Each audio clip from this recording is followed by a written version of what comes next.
My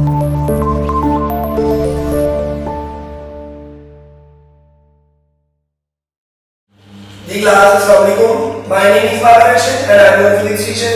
आज हम chapter number 7 का एक बहुत ही इम्पोर्टेंट लॉन्ग क्वेश्चन करने जा रहे हैं जो आपके पास है थर्मोकपल थर्मोमीटर। तो it is important for a long question. तो सबसे पहले हम इसकी डेफिनेशन देख लेते हैं। तो डेफिनेशन में आप इसको यूं डिफाइन कर सकते हैं कि it is used to measure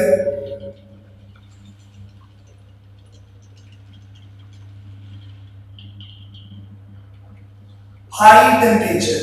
अगर टेम्परेचर बहुत ज्यादा है तो बहुत ज्यादा टेम्परेचर को मेजर करने के लिए जो हम डिवाइस इस्तेमाल करते हैं वो है थर्मोकपल थर्मोमीटर। तो यहाँ पर जरा देखिएगा बच्चों, यहाँ पर मैंने लिखा है कि थर्मोकपल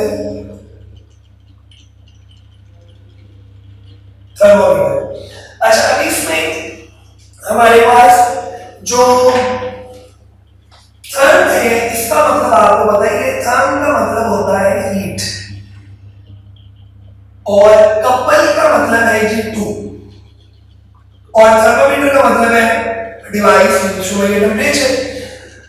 अच्छा, अब होता ही है कि जो आपके पास थर्मोकपल थर्मोमीटर है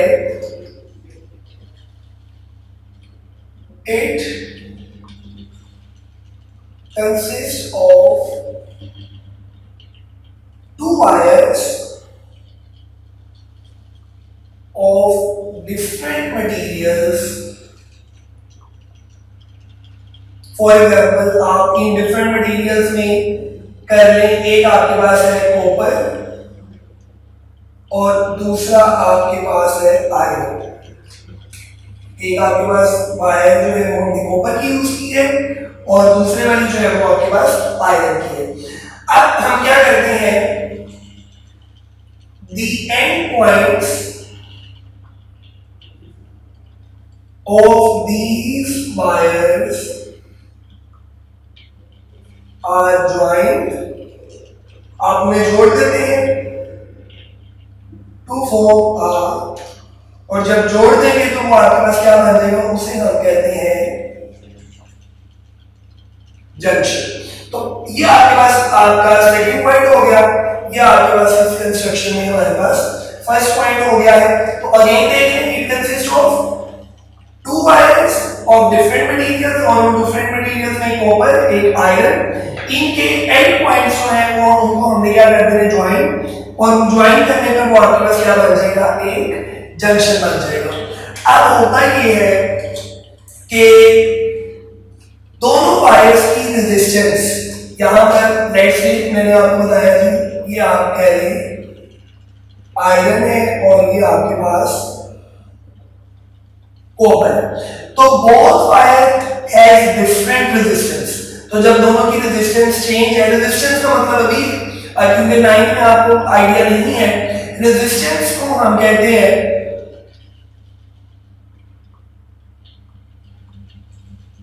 रेजिस्टेंस का मतलब होता है ऑपोजिशन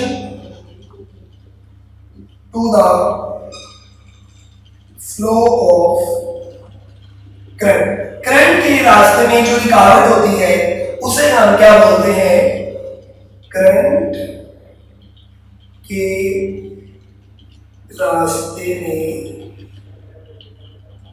रुकावट, इसे आप क्या कहते हैं जी, रेजिस्टेंस। अच्छा, अब आपने ये भी याद रखना है कि रेजिस्टेंस का वोल्टेज के साथ क्या रिलेशन है। तो पहले तो आप ये वाला जरा देख लें कि voltage and current are directly proportional to each other. मैंने आपको बताया कि कुछ टर्म आपको नहीं पता, इसलिए मैं थोड़ा इनको बिल्कुल हल्का सा टच कर रहा हूं ताकि आप थोड़ा सा आइडिया ले लें।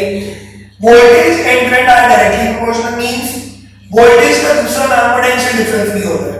जहां पर मैं लिख रहा हूं वोल्टेज या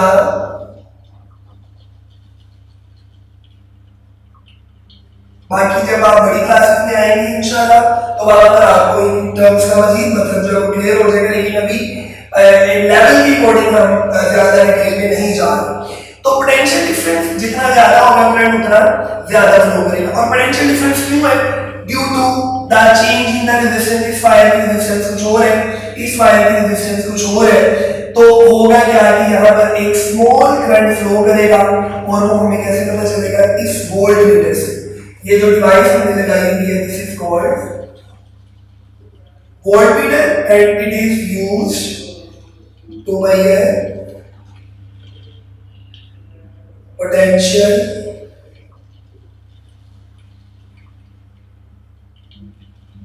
difference।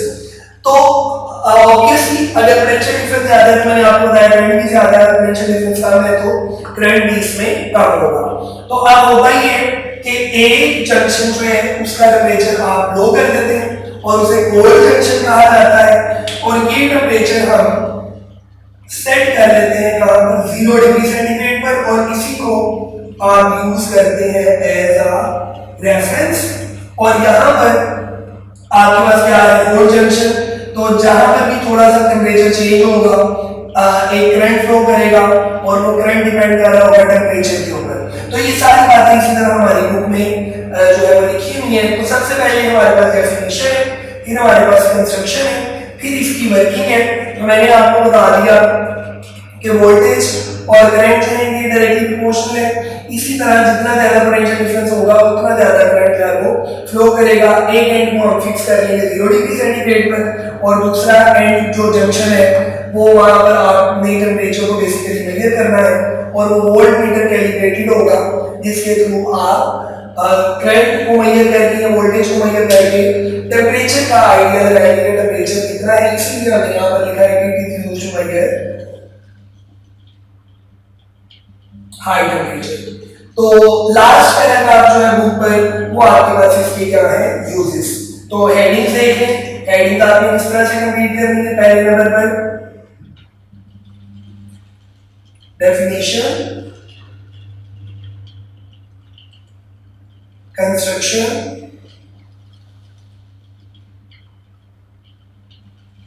वर्किंग, और कंस्ट्रक्शन में ही आपने डायग्राम भी बना देंगे, कंस्ट्रक्शन प्लस डायग्राम, और लास्ट पर एप्लीकेशन या यूजेस कह रहे तो ज्यादा कहते हैं। तो इस तरीके से आपका ये लॉन्ग क्वेश्चन जो है वो कंप्लीट हो जाएगा। क्लियर? तो एक दफा बुक से देख लीजिए। आज के लिए इतना ही है, अपना ख्याल रखिए। अल्लाह।